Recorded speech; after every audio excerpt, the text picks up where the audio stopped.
1 अप्रैल तक ईडी की रिमांड में रहेंगे CM Kejriwal. Rouse Avenue court का बड़ा फैसला। दिल्ली के मुख्यमंत्री अरविंद केजरीवाल को कोर्ट से बड़ा झटका लगा है। कोर्ट ने केजरीवाल की ईडी रिमांड 1 अप्रैल तक के लिए बढ़ा दी है। बता दें कि आज दोपहर अरविंद केजरीवाल को राउज एवेन्यू कोर्ट में पेश किया गया था। केजरीवाल कथित शराब घोटाले मामले में प्रवर्तन निदेशालय की कस्टडी में है। खासतौर पर उन्होंने जो दलीलें दी कोर्ट को लेकर, नहीं, जज साहब ने कहा कि आज तो ये रेलेवेंट नहीं है, पुलिस रिमांड की बात है और अल्टीमेटली मिस्टर केजरीवाल ने कंसीड किया कि मैं तो कोऑपरेट करने को तैयार हूं, आप जो चाहे मेरे को कस्टडी में रख सकते हैं, मुझे कोई इतराज नहीं है। पर हमने ये कहा कि ये बात तो ठीक है कि ये वॉलंटरी कहने को तैयार है कि कस्टडी में रखिए, पर जो ग्राउंड इन्होंने लिए हैं वो हम अपोज कर रहे हैं। इन ग्राउंड्स पर रिमांड नहीं होना चाहिए।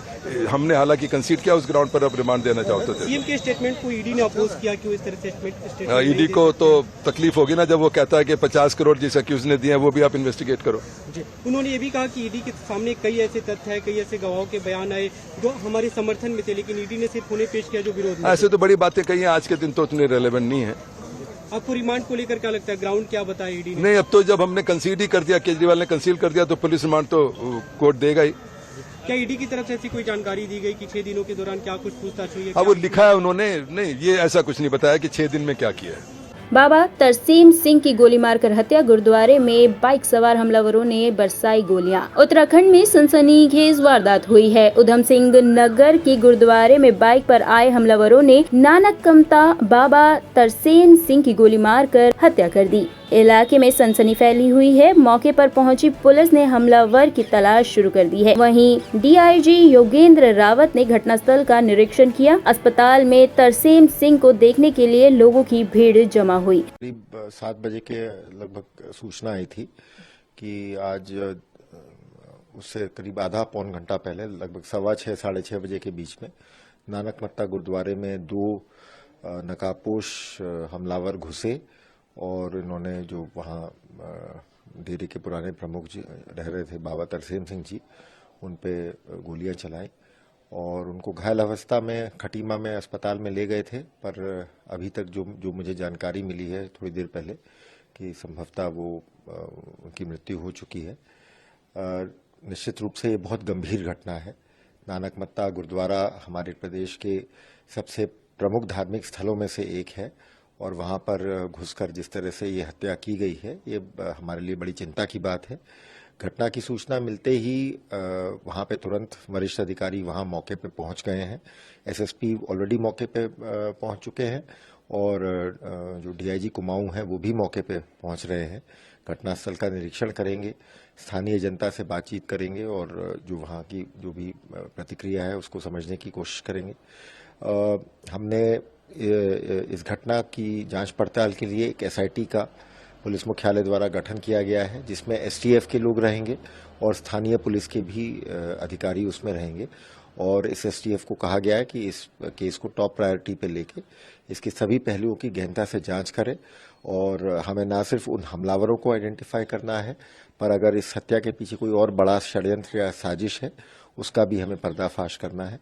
साथ ही साथ हमने जो हमारी सेंट्रल एजेंसीज हैं उनसे भी संपर्क किया है कि अगर उनके पास इस घटना के बारे में या जो जिनकी हत्या हुई है बाबा तरसेम सिंह जी, उनके बारे में कोई लाभप्रद जानकारी हो तो वो भी हमारे साथ शेयर करें। और मैं बस यही विश्वास दिलाना चाहता हूं कि जल्द से जल्द हम इस जघन्य अपराध के पीछे जो भी साजिश है, जो भी लोग हैं, उनका खुलासा करेंगे और उनके खिलाफ सख्त से सख्त कार्रवाई करेंगे। क्या मामला? देखिए, सुबह 6 बजे बाबा जी डेरे में बैठे थे, नानक मत्ता डेरे में। वहाँ पर किसी अज्ञात व्यक्ति द्वारा उनको गोली मार दी और उनकी मृत्यु हो गई है। अभी स्वस्तिक हॉस्पिटल में लाया गया, जहाँ इनको मृतक घोषित कर दिया गया है। इनकी पंचायतनामा की कार्रवाई की जा रही है, उसके बाद पोस्टमार्टम होगा और अंतिम संस्कार की कार्रवाई की जाएगी। लॉ और इशू सब नॉर्मल है और पुलिस को निर्देश दे दिए गए हैं कि वो जल्द से जल्द जो दोषी हैं उनके खिलाफ उनके जाँच करें और उनके खिलाफ कार्रवाई करें। हरीश साल्वे सहित देश के 600 वकीलों ने सीजेआई को लिखा लेटर। कहा, न्यायपालिका को प्रभावित करने हो रही है कोशिश। वरिष्ठ अधिवक्ता हरीश साल्वे सहित देश भर के 600 वकीलों ने chief justice of India D Y Chandrachud को पत्र लिखकर न्यायपालिका पर सवाल उठाने को लेकर चिंता जाहिर की है। हम लोगों ने माननीय मुख्य न्यायाधीश महोदय को बताया है कि जिस ढंग से खास करके चुनाव का समय चुना गया है चंद लोगों के द्वारा, चंद वकीलों के द्वारा, और हमारे जुडिशरी जैसे पायस इंस्टीट्यूशन को, जो कि हमारे संविधान की गार्जियन मानी जाती है, उसको बदनाम करने की कोशिश की जा रही है। इसका एकमात्र उद्देश्य है जुडिशरी पर, हमारे ऑनरेबल जजेज पर प्रेशर डालना और अपने ढंग का, अपने मन मुताबिक आदेश चाहते हैं लोग। जब करप्शन में इन्वॉल्व किसी एक्यूज्ड को रिलीफ नहीं मिलता है न्यायपालिका से, तो उस पर एक प्रेशर टैक्टिस करके, इस ढंग का सोशल मीडिया का उपयोग करके, दुरुपयोग करके, और इन लोगों ने प्रयास ये चाहा है कि जुडिशरी पर हम दबाव डाल के अपने मन मुताबिक ऑर्डर ले लें। मुझे लगता है कि देश की जनता और देश के जो भी जागरूक वकील हैं, मोर देन 99%, वो ऐसे जो किसी ढंग के हथकंडे को, किसी ढंग के जुडिशरी पर अटैक को बर्दाश्त नहीं करेंगे। इसीलिए हम लोगों ने, जो भी सेंसिबल लॉयर्स हैं, आप पूरे देश से हम लोगों को आया कि भाई ये तो बड़ा गलत काम हो रहा है, तो हम लोगों ने एक चिट्ठी लिखी है माननीय मुख्य न्यायाधीश महोदय को कि इस सब जो भी ये सोशल मीडिया पे चल रहा है, ऐसे चीज़ों का संज्ञान न ले, जुडिशरी अपना काम अपने ढंग से करे। क्या लगता है सर, जो लोग ये कर रहे हैं वो पॉलिटिकली इन्फ्लुएंस्ड हैं कहीं से? निश्चित जो भी, मुझे लगता है कि वो पॉलिटिकली इन्फ्लुएंस्ड हैं, चूँकि जो करप्ट पॉलिटिशियंस हैं उनको बचाने का ये प्रयास है। मुझे लगता है ये असफल होगा, इसमें कहीं सफल कोई हो नहीं पाएगा। हमारी जुडिशरी बहुत मजबूत है, बहुत ही इंडिपेंडेंट है।